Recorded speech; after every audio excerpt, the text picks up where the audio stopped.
Hola, soy Alejandro Castillo. Continuamos con el curso de capacitación para el desempeño de funciones de nivel básico.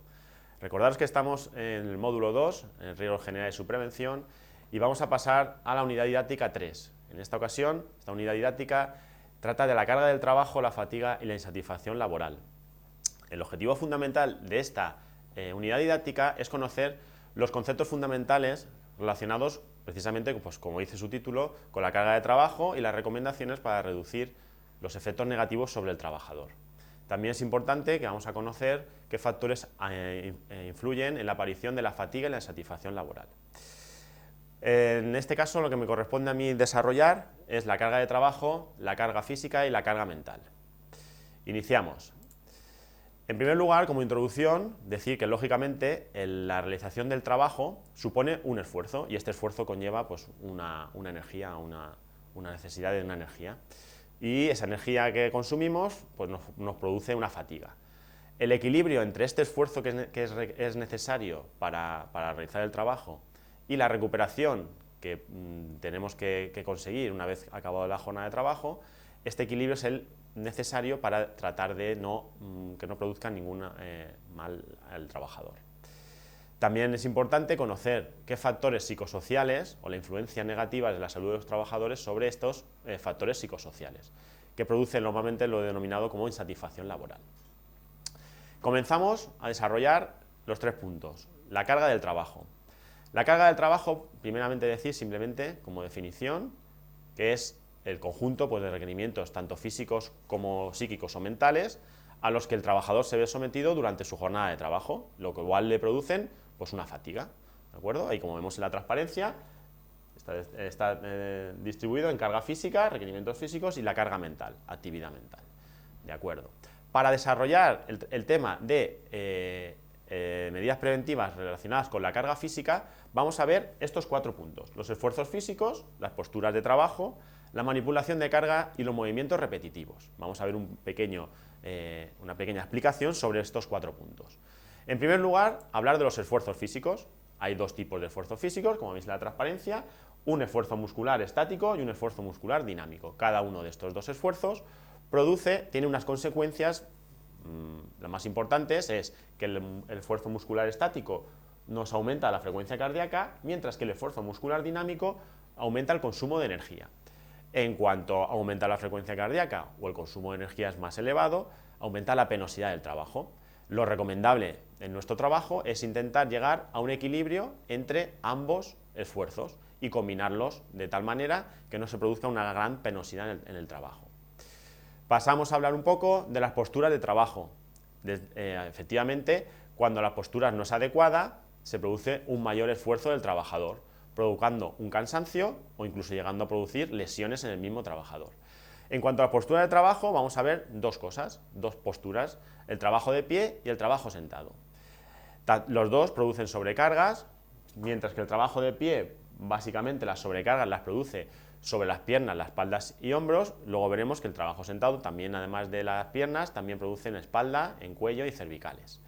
Las medidas preventivas, como veis aquí en la transparencia, pasan por tener un área de trabajo lo mejor distribuida y ordenada posible, teniendo todas las herramientas y todos los mandos de la maquinaria accesibles al trabajador, la altura del plano de trabajo que sea adecuada en función de la altura del trabajador y que exista tanto la posibilidad de cambiar de postura como de sentarse.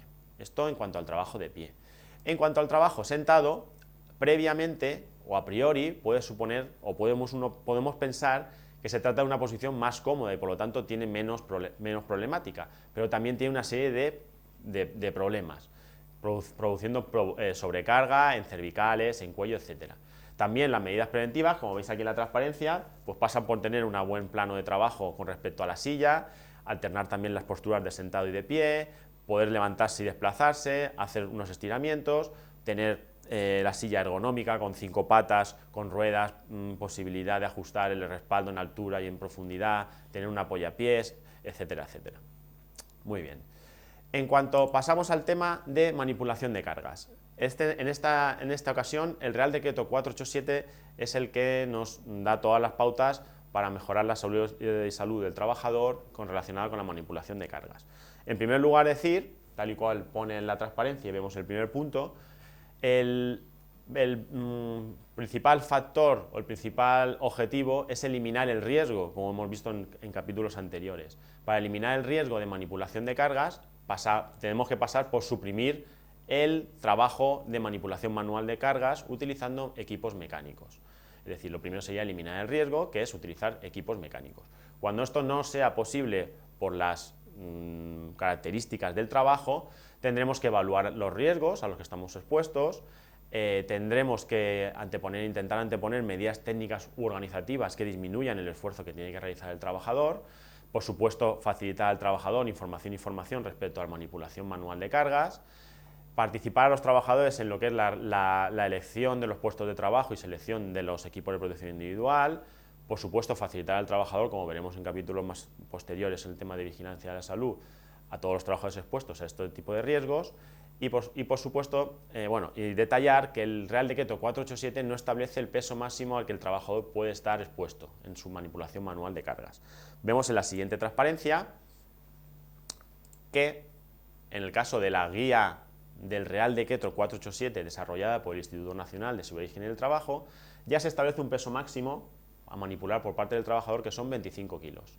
Estos 25 kilos pueden ser disminuidos en función de una serie de características que se puedan dar, una serie de factores, como pueden ser que se disminuya, que cambien la altura y la distancia del agarre del objeto que vamos a utilizar, la frecuencia de la manipulación necesaria, es decir, si estamos manipulando durante toda la jornada de trabajo, este peso lógicamente se va a ver disminuido, la forma que tenga la carga, lo cual va a facilitar que podamos manejarla con mejor o peor facilidad, la distancia que vamos a intentar recorrer con la carga, que vamos a necesitar recorrer con la carga para trasladar de un sitio a otro, luego las propias características del trabajador, así como la necesidad de girar tronco, la calidad de los agarres, etc.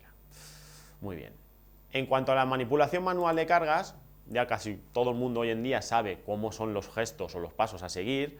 Básicamente, aquí vemos en la transparencia que hay un pequeño resumen que dice que flexionar las rodillas, es decir, siempre la espalda recta a la hora de manipular el peso, utilizaremos o levantaremos y descenderemos la carga con la espalda recta y la fuerza la realizarán las piernas. Inclinamos, como pone ahí, un poco la espalda y mantenerla siempre recta cuando nos levantamos y cuando nos movemos. Como hemos dicho anteriormente, evitar los giros, evitar sobrepasar el peso por encima de los hombros, y estos movimientos se hacen tanto para levantar como para descender. ¿De acuerdo? Muy bien. Pasamos a ver el tema de movimientos repetitivos. Bueno, todas aquellas tareas en las que se repitan de alguna manera los gestos que se realizan, como pueda ser lijado, planchado, etcétera, que a lo largo de la jornada de trabajo se repiten, pues se trata de un movimiento repetitivo. Por supuesto, son factores posibles de lesiones a los trabajadores y como medidas preventivas para evitar cualquier tipo de lesión son pues, disminuir el esfuerzo a realizar, disminuir las repeticiones. Para todo esto hay que diseñar el puesto y las herramientas adecuadas, así como medida de prevención organizativa. Pues establecer una serie de pausas, enriquecer las tareas para que sean más amenas, realizar una serie de rotaciones entre los trabajadores para evitar estas repeticiones, etc. Por último, vamos a tratar el tema, como hemos dicho, de carga mental, que simplemente recordaros que la carga psíquica o mental es la producida por la actividad mental durante la jornada de trabajo, ¿de acuerdo? Esta carga mental que va a producir sobre el trabajador pues tiene unos factores que le influyen, como son la cantidad de la información que se va a manejar, la complejidad o características de esta información que se está manejando, el tiempo de respuesta que tiene el trabajador para, una vez analizada esa información, dar la respuesta, y luego, por supuesto, las capacidades individuales de cada uno de los trabajadores. Estos factores pues, hacen que la carga mental afecte de una manera o de otra a cada uno de ellos. La medición de esta carga mental que produce sobre el trabajador hay dos métodos, que son objetiva o subjetiva. La objetiva directamente se miden pues, cantidad de información que recibe el trabajador y reacciones como puedan ser aumento de pulso, aumento de sudoración sobre el trabajador, mientras que la subjetiva es una encuesta, básicamente, sobre los trabajadores donde ellos exponen la idea que ellos tienen de la carga mental a la que están sometidos durante el trabajo. Bueno, y con esto hemos acabado esta unidad didáctica, espero que sigáis trabajando y nos vemos en la siguiente.